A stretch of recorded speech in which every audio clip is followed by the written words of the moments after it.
Bloqueo. Uno, esto es como cordón de butifarra, uno detrás de otro.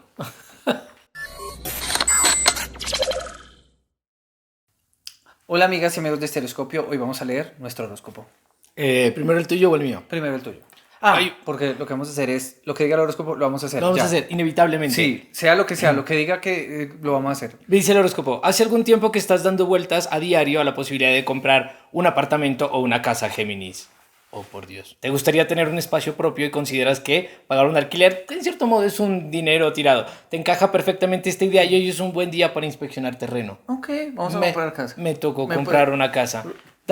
Gracias a este horóscopo de sopitas.com, Rodrigo va a comprar casa. ¿Y el mío qué dice? Ok, el suyo. Entonces, ¿usted qué es? Aries. Ok, Aries, andas preocupado porque estás atravesando un ciclo de vacas flacas, Aries. Ay, sí.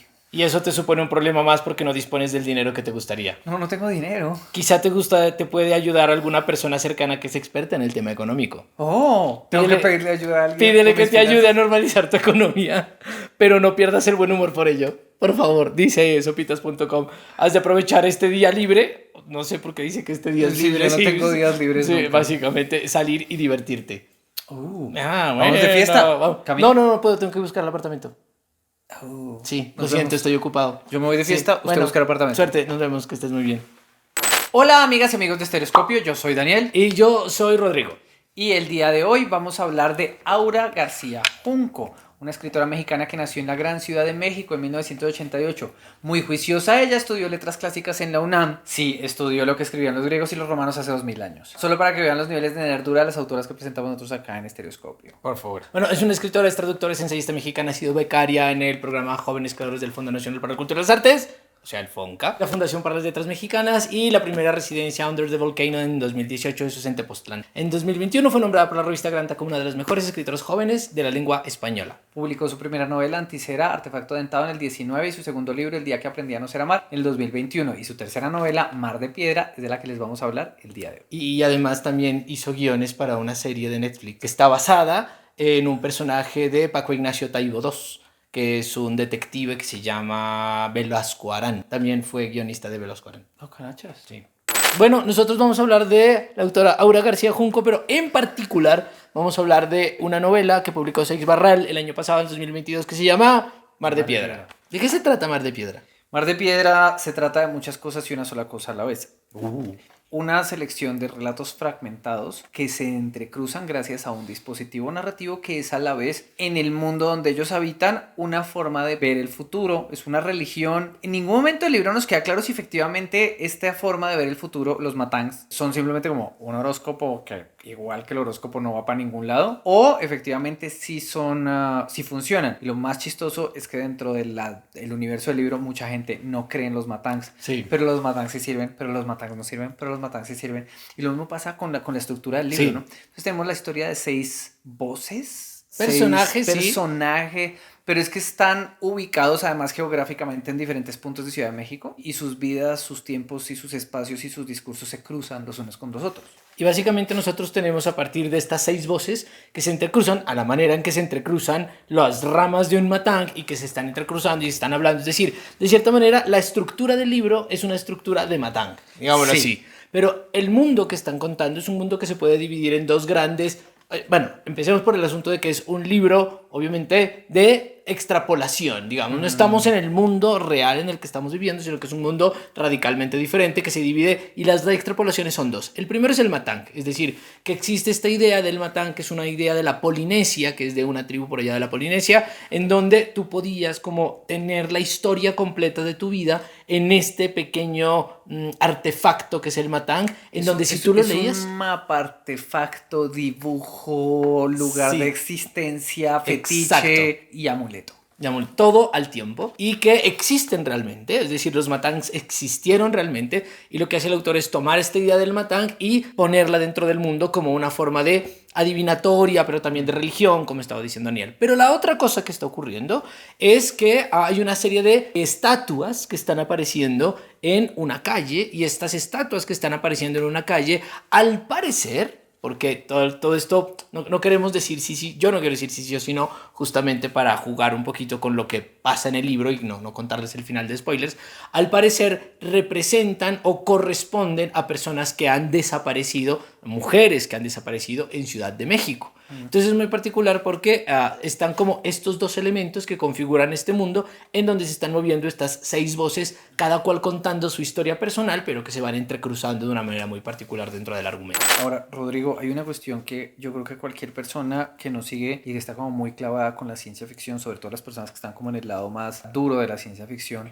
pensarían, bueno, pero este libro no es ciencia ficción. Exacto. Y la verdad es que sí, estamos muy en el borde. O sea, sí es ciencia ficción, pero estamos muy en el borde. Claro, pero justamente una de las cosas por las que en realidad debo ser sincero, yo fui el que dijo, leamos este libro, hablemos de este libro. Pero ¿por qué me interesaba hablar de este libro? Justamente porque me parece que actualmente dentro de América Latina en especial hay una serie de textos que están como llegando a una especie de borde de la ciencia ficción y que uno no sabe en dónde están cayendo, si de un lado o del otro, básicamente porque en este momento en el que la ciencia ficción se piensa en la estructura epistemológica del mundo, científica que se está deconstruyendo y empiezan a ser reemplazadas por otras formas de comprensión del mundo, cómo esas otras formas de comprensión del mundo se entienden también como formas lógicas, por lo tanto científicas, y si utilizar eso dentro de una ficción convierte a los libros en ciencia ficción. En otras palabras, podríamos decir que la forma como la autora comprende a los Matangs en este libro es a través de una estructura científica lo que hace que este libro entre dentro de la ciencia ficción o no. Y de ahí el borde. Y de ahí esta cosa que me parece interesante. ¿Por qué? Porque es algo que no ocurre solamente con Mar de Piedra, sino que ocurre con una gran cantidad de textos que están apareciendo. Creería que principalmente en América Latina, pero también en otros lugares, en donde como la idea de ciencia se está acabando, deconstruyendo, fragmentando, revaluando, repensando, entonces los textos de ciencia ficción también. Y la gran pregunta es, ¿qué entra y qué no? Hay una cosa. Cuando un escritor europeo o americano varón, Blanco. blanco, no, inclusive Ted Chiang, pensemos Bueno, en Ted Chiang. ok. Cuando Ted Chiang decide tomar un sistema, una religión y convertirla en un sistema de reglas, lo hace de la manera más estricta posible. Sí. Que ni Asimov hubiera convertido eso en regla 1, regla 2, regla 3 y entonces... Claro, no sé, la en Torre de 72 Babel. letras. O la Torre de Babel, O que la es la torre- torre, que es algo totalmente mítico. Y agarra y lo transforma en una cuestión y le da y lo trae al mundo de la ciencia. Sí. Este libro nos trae al territorio de la estructura del discurso científico, no a la ciencia. Ahí está la Y cosa. eso es una cuestión que realmente es muy interesante y que habla realmente de la relación que tienen países como México y Brasil con la ciencia. Bueno, y Argentina también está ahí, desde otro lugar. Sí, digamos que Argentina también tiene ciencia, efectivamente. Lanzaron un no los satélite al dejemos, espacio. no los dejemos y de una vez meta Colombia y Venezuela, ya que ya entramos en gastos. Acá también hay ciencia, que fue puercas. Bueno, ya, México y Brasil, ya. México y Brasil, seamos honestos, son los países donde efectivamente, sobre todo la investigación se mueve dentro del laboratorio, en el paradigma Sí. científico, donde efectivamente todo es los únicos 2 países donde hay recursos para la investigación. Sí. Y hay espacios netamente científicos que uno pensaría como observatorios astronómicos, como laboratorios de primer nivel, etcétera, etcétera. Y nada más imagínense el Museo de Antropología e Historia, Claro. pensándolo en las ciencias humanas. Claro. O sea, es que Es un instituto. Sí, y hay una visión de nación construida a través de la ciencia del progreso, como en la bandera de Brasil, Claro. desde la época del porfiriato esto pasó Sí, en claro. México. Y entonces hay un México que está descrito acá, que es un México que no es México, porque está atravesado por esta religión. Cuando lo leía, yo le estaba contando a Rodrigo, me parecía una condesa extendida, ¿no? Como que se uniformiza la Ciudad de México a través Sí. de una sola experiencia. Pero lo que tiene que ver esto y lo que me parece más interesante frente a esta idea es nosotros pensamos hasta qué punto las ciencias o también las pseudociencias o también las formas adivinatorias o también todo este montón de elementos que se han podido ver desde el discurso científico posibilitan o no la apertura de la ciencia ficción, sobre todo en lugares como América Latina. Es decir, hay un punto en el cual si yo, por ejemplo, hiciera algún texto relacionado con el horóscopo, pero yo integro el horóscopo al lenguaje cientificista, si en realidad esa obra podríamos o no llamarla obra de ciencia ficción. Pero no sé si se acuerdan la vez que yo empecé a decir que el libro de Laura Esquivel era de ciencia ficción, el de Sí, La sí, ley sí. del amor, y que yo me sostengo, y todavía me sostengo ahí, porque efectivamente ella explica todas las leyes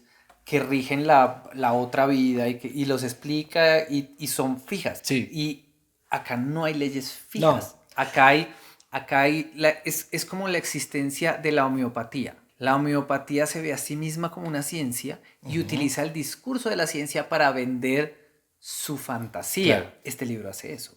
Con Este los libro, Matangs, con sí. los Matangs. Este libro construye un discurso alrededor de algo que tiene una connotación, un tinte, un dibujo, porque es que el problema acá es ético y estético dentro del libro. El planteamiento de ella es ético y estético, no es científico, pero utiliza el mundo de la ciencia Claro. para justificarlo. Incluso hay profesores que están dictando clases de justamente los Matangs dentro de la universidad, y además hay fragmentos de noticias y hay fragmentos de libros, de diarios, y hay fragmentos de viajes, etcétera, que están de cierta manera configurando o confirmando ciertas formas de lo científico dentro del Matang para que existan dentro de ese mundo.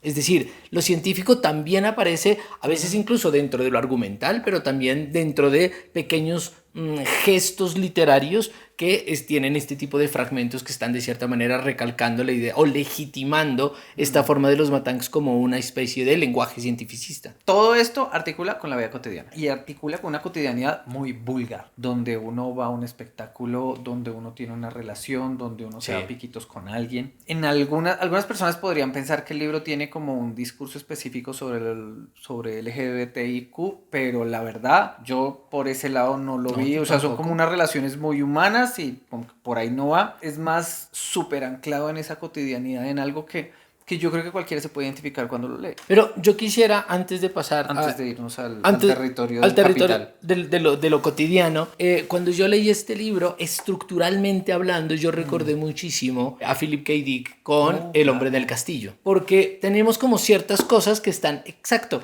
hay ciertas cosas que están paralelas. Y por un lado, estructuralmente es muy similar en algo que Patricia Warrick en algún punto llamaba como la narración multifocal, que lo que hace Philip K. Dick, tomar varios personajes y a través de esas historias personales de cada uno de ellos van contando ciertos aspectos de la vida de esa Norteamérica japonesa y empiezan uno a conocer qué es lo que ocurre en esa Estados Unidos japonés a través de las historias personales de personas que viven en diferentes espacios, pero cómo esas historias o esas voces se van entrecruzando a través de un hilo conductor que es el del I Ching. Entonces yo veo un paralelo muy cercano acá porque también se utiliza una narración multifocal que tiene que ver con 4 o 6 personajes que responden de una u otra manera y pensemos que también en Philip K. Dick pasa eso en El hombre del castillo, responden a una estructura del Matang, así como en Philip K. Dick respondían a la estructura del I Ching, de los 6 cositos del I Ching, y cómo cuando se van entrecruzando de una u otra manera estas historias, empiezan a narrar desde sus cotidianidades el mundo que se está creando, y todo está atravesado por un método de adivinación que es el eje central que narra todo el libro. Entonces a mí me parece muy interesante que si nosotros estamos por el asunto de la ucronía dickiana, diciendo que El hombre en el castillo es efectivamente ciencia ficción, cuando yo recordaba esto decía hasta qué punto también nosotros podríamos o nosotros nombramos al hombre en el castillo como ciencia ficción por el asunto del I Ching. Siempre es una controversia Total. cuando se llega a esta discusión. No quiere decir que en alguna vez que nosotros vayamos a eventos donde se tiene este tipo de discusiones en las que se habla normalmente, oiga, pero es ciencia ficción o no es ciencia ficción. Pero eso no me pasa a mí, Nunca en la me ha vida pasado. He ido a un evento así. No, 2 veces por semana voy a esos eventos. No. Pero el hecho de que Philip K. Dick sea el que lo escribió le permitió a la ucronía hacer su entrada dentro del género de la ciencia ficción. Si Philip K. Dick no hubiera escrito eso, la ucronía nunca hubiera sido parte de la ciencia ficción. Hubiera sido su género aparte y incluso hasta le hubiera ido mejor. Tal vez habría más ucronías, tal vez se hubiera puesto de moda, tal vez no hubiera tenido que sufrir el yugo de estar atada a la ciencia ficción. Quizá. Que es un poco también lo que le pasa a este tipo de paradigmas estéticos. Exacto. Como el Matang, que por ser de otra cultura, ella los trae, porque el Matang es polinesio, ella lo trae y lo pone en la mitad de Ciudad de México. Es como cuando uno recibe del país del norte todas estas cosas que uno debe aprender y debe ser.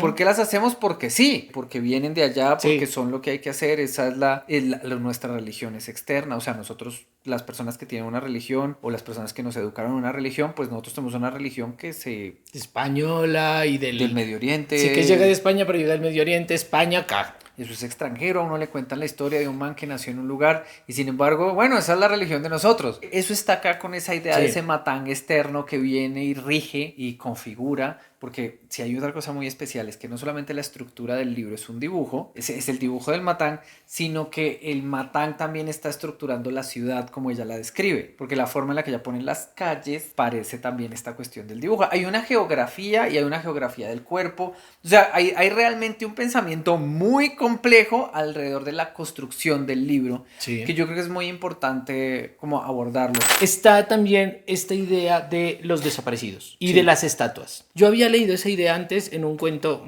fabuloso de Gabriela Damián Mirabete que se llama Para entrar al jardín, creo, si no estoy mal, que fue el que ganó el James Tiptree Jr., que antes era el Otherwise, etcétera, etcétera, etcétera. Soñarán en el jardín. Gracias, Para entrar. Y el premio me llamaba James Tiptree Jr. y ahora se llama Otherwise. Gracias, Rapalino.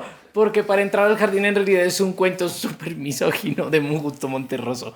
Perdón, me confundí de cabo a rabo. Todo bien. Sí, el asunto esas cosas pasan. Sí, no es de Monterroso, es de Arreola, Ven, estoy como un poquito mal. Pero el asunto tiene que ver con, ya había visto la idea de esta conexión entre, sobre todo, las mujeres desaparecidas en Ciudad de México y las estatuas, ¿no? Como cómo recordar lo desaparecido y a partir de cómo el recuerdo está también creándose dentro de una especie de lo difuminado de la historia en contraposición a algo mucho más sólido y algo mucho más patente y tangible como lo puede ser una estatua. Y a mí me parece que ahí también hay un juego interesante porque no solamente se trata de la idea del matán, sino también cómo ubicar en otro espacio, si bien aparece esto vulgar que decía usted, es decir, como de la vida cotidiana, también aparece como este elemento, como un centro alrededor del cual está girando toda la novela, que tiene que ver esta contraposición entre el cómo olvidar, cómo recordar y cómo esas personas que son desaparecidas pierden de alguna forma una materialidad que puede estar contrapuesta a la materialidad más tangible de una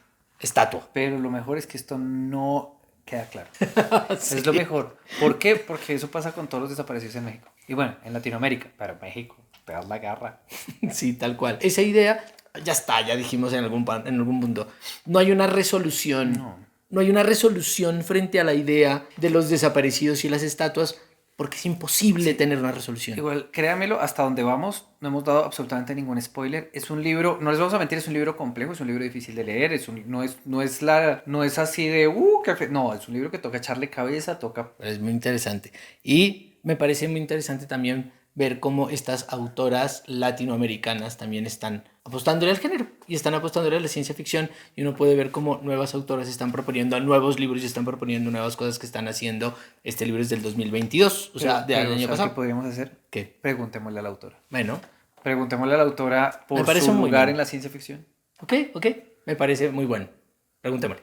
Bueno, pues primero que nada yo parto del supuesto de que la ciencia ficción y la fantasía han estado ligadas desde hace muchísimo. Pienso en Luciano de Samosata, que tiene este libro llamado Historia Verdadera, que básicamente tiene el primer viaje a la luna, y que este viaje a la luna es a partir de que un barco es expulsado por una enorme ola a través de las columnas de Hércules y hasta la luna, y a partir de ahí hay un encuentro con una extrañísima civilización que habita en la luna. En fin, mi intención no es hablar de Luciano de Samosata más que para decir que creo que estos dos géneros han estado imbrincados desde hace siglos, aunque no se nombraran como tales, ¿no? Las nomenclaturas al final son de ciencia ficción o de fantasía como géneros, son bastante modernas. Creo que antes no había un afán tan puntilloso por definirlas desde estos grandes supergéneros, y que para mí los géneros no sirven para nada más que para condicionar cierto tipo de lectura y para compartir una serie de características que podemos esperar de ciertas obras literarias, ¿no? Cuando yo escribo, en lo particular, no me importa seguir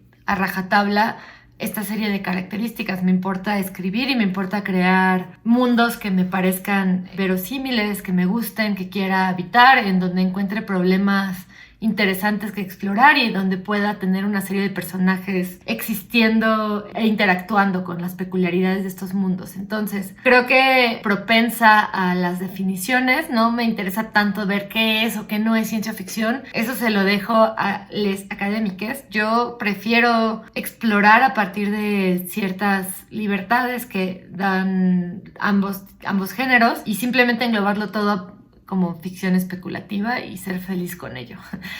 Seguro que habrá quien les sirva lo contrario y quien les sirva tener muy claro qué es una cosa o qué es la otra, pero a mí esas cosas me resultan irrelevantes como escritora, incluso como lectora. No me interesa tanto saber exactamente qué género es nada. Entonces creo que esta es una respuesta que quizás no sirva para quienes aman las descripciones exactas de las cosas, pero es lo que a mí me funciona para acercarme a los libros.